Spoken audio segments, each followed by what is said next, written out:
Hi everyone, Dr. Arland Hill out at Harvest Hills Range, and today I wanted to share with you the difference between dirt and soil. This is something that you may have heard me reference in some other videos, some other commentary that I've made, and I thought today I would actually go through the process of showing you soil and one of the steps that we're taking to try to enhance the soil in our garden and try to build soil in our garden. So you can see pretty evidently behind me, I'm standing in the forest.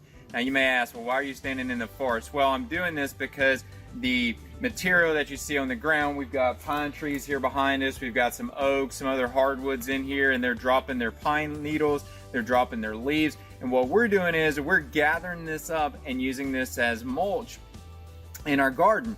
But what I wanted to illustrate to you is why this is so important and how this directly applies to the difference between dirt and soil.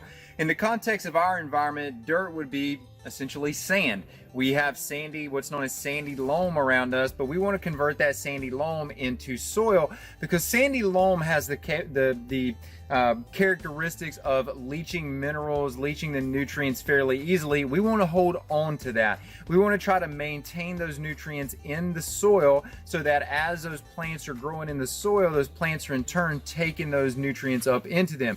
So here's why this is important. We're in the forest floor. We're in the forest and we're looking at the forest floor. Look at how dense in color, how deep and rich and almost dark brown to black this soil looks. And this is sand. If I dig in here, you can actually maybe see just a little bit there. You'll see that there's some sand mixed in that. But what you're looking at here is as this pine straw, as the leaves continue to break down over years, what they're doing is they're building up the carbon in the ground, and we call that humus. And that humus is part of what allows the plants to be able to have a network to grow in. It's what allows the bacteria and especially the fungus to have a network to grow in. Forest environments are very fungal in nature. If we make this analogous to what we talk about with the gastrointestinal tract, a lot of times we're looking at what is the health of the microbiome, microbiota. We want to see that we have good microbiota because now we understand that that is analogous to good overall health. The same thing is true in the plant kingdom. However, in the plant kingdom, we put more emphasis on fungus versus bacteria. Some bacteria, of course, do exist, but the fungus is really what we're growing after. And here's what we want to appreciate is that the more of a fungal environment that we can create, the longer the extensions the longer the network of extensions are from the plant roots to allow them to be able to take up the nutrients. So now, instead of having a small area that we're gathering nutrients from for a plant, now through the activity of the fungus that's in the soil and continuing to build up, that network can reach further and further and further out. It's actually multifold how much further the plants can reach out to acquire nutrients with the capability of the fungus. So here's what we're doing. We're taking this material, we're taking this broken down leaves, broken down pine straw, and what you're seeing on the top here, this is actually what we're using around the compost. So we laid the compost down and we're putting this around it, and this is doing two things. One, it's suppressing the weed and the grass growth, so we're not constantly fighting the weeds in the grass, and we're not having to think about, are we going to utilize any type of herbicide or pesticide.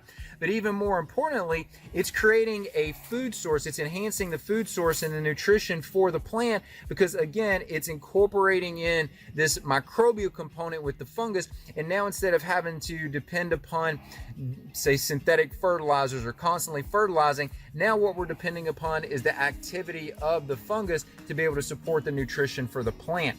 Now, Leah and I were talking, and we're doing a little brainstorming for what we've got coming up, and we're bringing some more food plots, some more garden plots into production.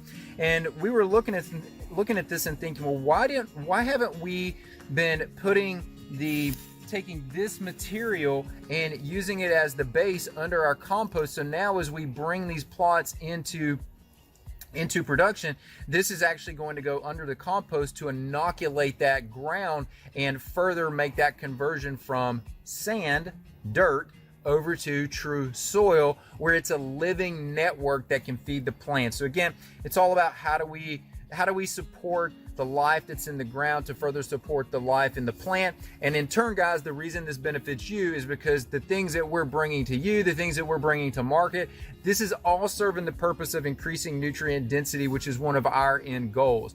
So I just wanted to illustrate this to you. You don't always get the opportunity to come down in the woods. It's obviously very relaxing and peaceful out here as we're doing some work, but we're gathering this up and taking this back over to the garden to get it set to get a few more plants in the ground. So hey, listen, if you like this information, make sure you like it, hit it with that thumbs up. And if you want to understand more about how to increase the nutrient richness in soil, how to act in harmony, how to work with the environment versus against the environment, make sure you come back to Harvest Hills Range, the Dr. Arland Hill YouTube page, and we're going to continue to illustrate this to you. So thanks, guys. I always appreciate you joining us. Hope you learned something, and we'll talk to you in the real near future. Dr. Arland Hill out at Harvest Hills Range. Take care.